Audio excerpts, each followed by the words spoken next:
Welcome back. We're continuing in the Amnesia experiment. Today, Consuelo Campbell will read from Chapter 2. You will meet Laura, who's the author of the book David discovered. Laura pressed the replay button. Hello, Laura? You probably never heard of me. I direct films. I just read your book. It's brilliant. It will make a great movie. I'm on my way to convince you. See you soon. Oh yeah, my name is David. David Spaulding. Her book made into a movie? Impossible. What did he mean he was on his way? She'd never heard of him. But then, she never went to the movies. She consulted Google and read his credits with a mixture of awe and fear. He'd been nominated but never won an Oscar or a Golden Globe. She read about a photographer being killed while filming the documentary on icebergs. Nothing after that. She turned from the computer and headed for the shower, pulling off her sweaty t-shirt along the way. She dropped it and her shorts into the hamper and sat on the commode to examine her feet. Sometimes the occasional rock or shell bruised the slight webbing between her toes. Her feet felt fine. She had little time to think about David Spaulding and his offer. She had to hustle or she'd be late for work. She ran down the pier toward the bus stop. She still needed her job. The publication of her book had put a little money in her account, but the book was hardly a financial success. Other than a local book signing, there'd been no publicity. That was fine with her. It was impossible to explain to herself, let alone the world, how a waitress with acute amnesia could write such a book. Her editor had finally accepted her evasiveness and published her book for reasons unknown even to himself. The truth was, one day when she was at her computer, the story simply presented itself. She was only a conduit for the few months it had taken her to write the book, or so she convinced the editor. Secretly, she wasn't so sure. Some part of herself resonated with the world she created. She felt peculiarly at home in that underwater world. When she was writing, it felt like a memory. But that was impossible. Such a world didn't exist. She tried to put the book behind her. She'd been in an uncomfortable time at work when the staff teased her about being a famous writer, but that had worn thin. Occasionally, the publisher passed on fan mail, mostly from environmentalists. She rarely answered the letters because she felt like a fraud. Now here was this David Spaulding calling and stirring everything up again. On the bus ride to work, she resolutely put the phone call behind her. She entered the Palms and was greeted by Chris. "Hey, Laura. Good to see you." I was beginning to wonder. Chris looked at her watch and winked. Then she noticed Laura's eyes. "Wow, look at you. You got some snazzy contacts." Laura gave her a final tug at her zipper and turned to look in the mirror. She'd forgotten to put in her contacts. Her reflection showed her brilliant, deep blue, multifaceted eyes that sparkled like multifaceted jewels. She suppressed the panic that threatened to overwhelm her, and Chris gave her best smile. She said, "Do you like them?" I thought they were kind of funky and couldn't resist giving them a try. She hurried out of the tiny dressing room before Chris could demand to know where she had got them. Chris had given her a good excuse, though.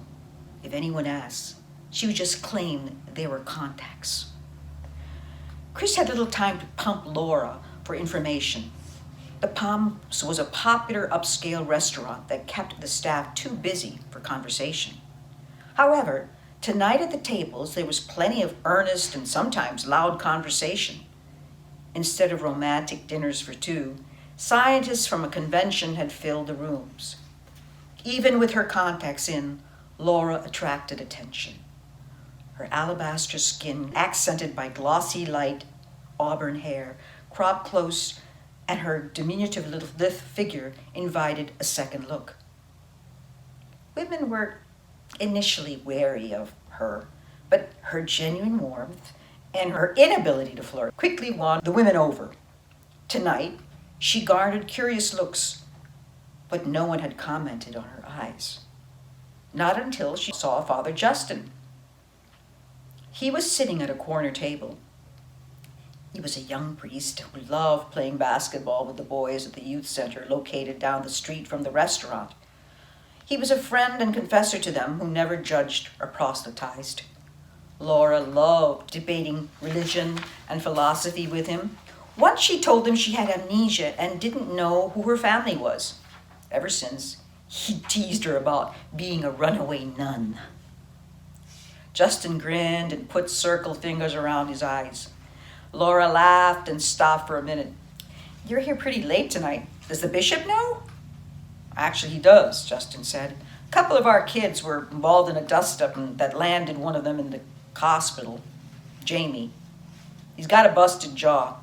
I had to do some fast talking to get him to agree to stay at the boys' home. The hospital wouldn't keep him, and if he went back to his apartment, he would get zero care. His mother isn't there even when she's there, if you know what I mean." Laura nodded.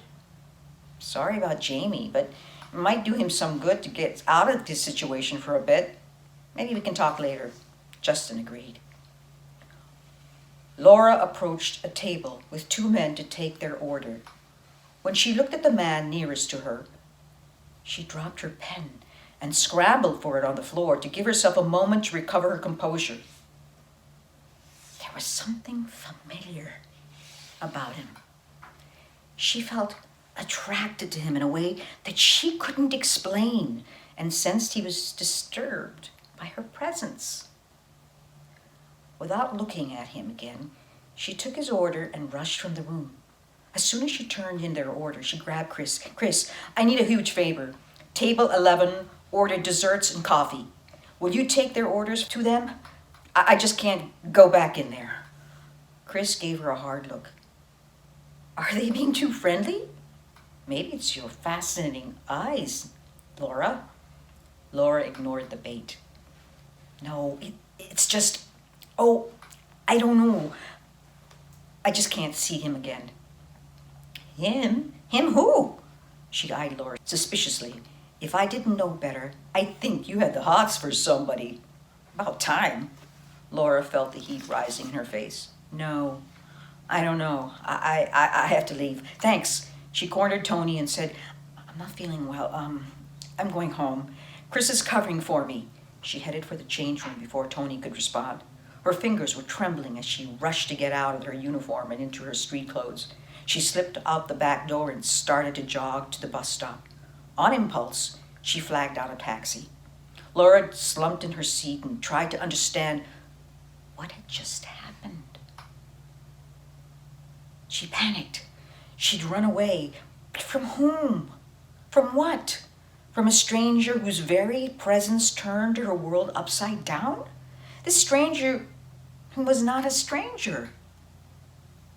She was sure she knew him, intimately, somewhere, sometime.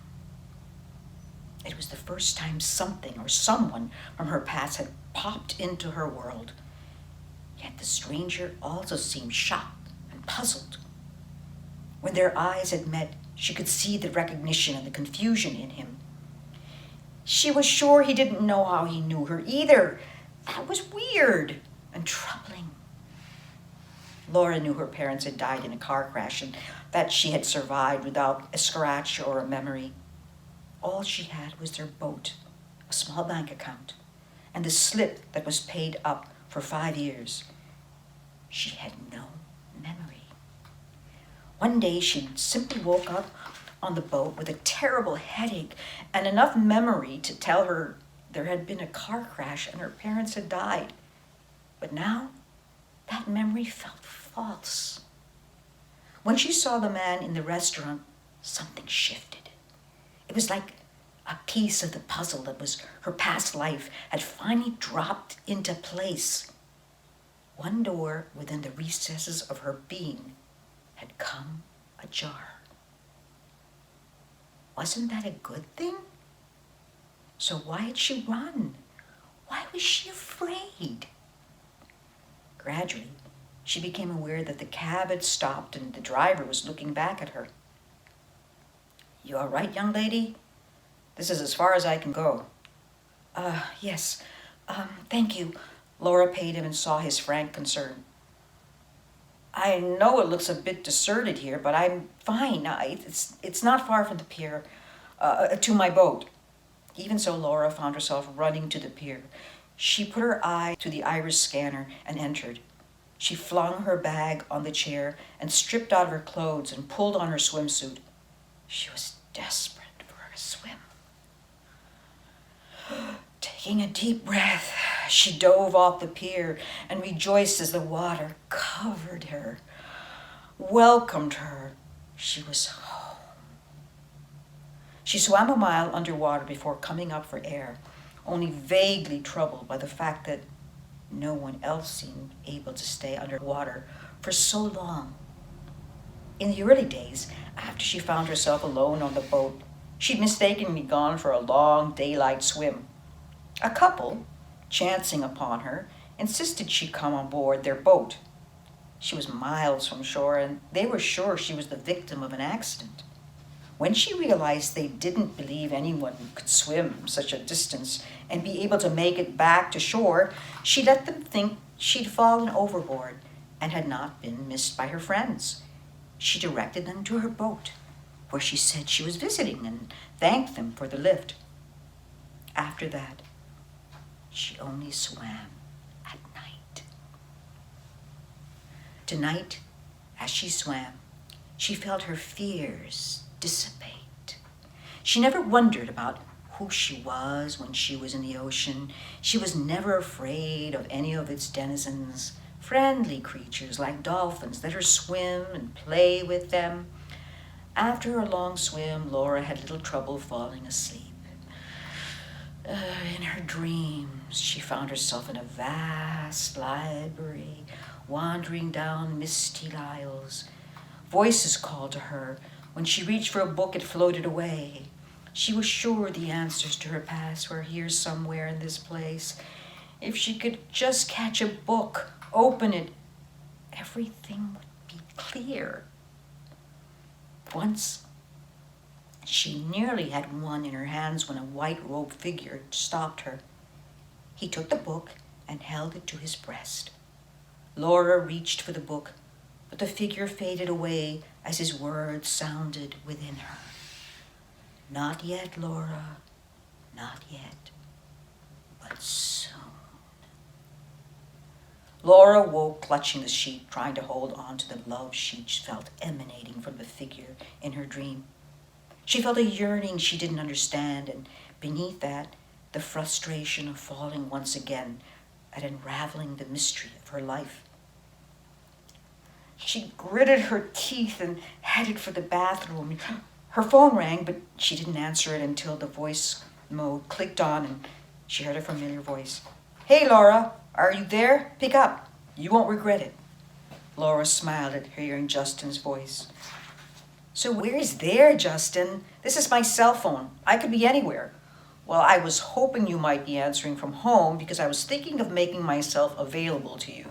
In fact, I was going to proposition you." "Oh?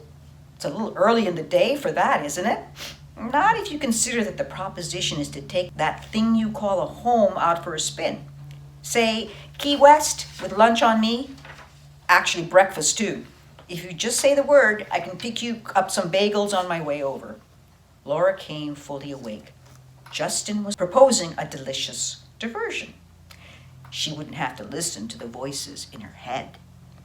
"Yes, please," she said. "Do all of the above." She hung up and headed for the shower. Good.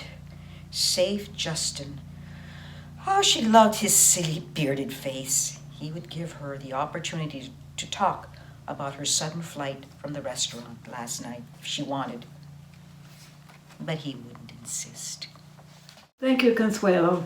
Next time you meet Laura's friend Justin, when they experience a storm at sea that makes Justin doubt if he can trust his own memory, and begins to wonder about his relationship with Laura. Please join us.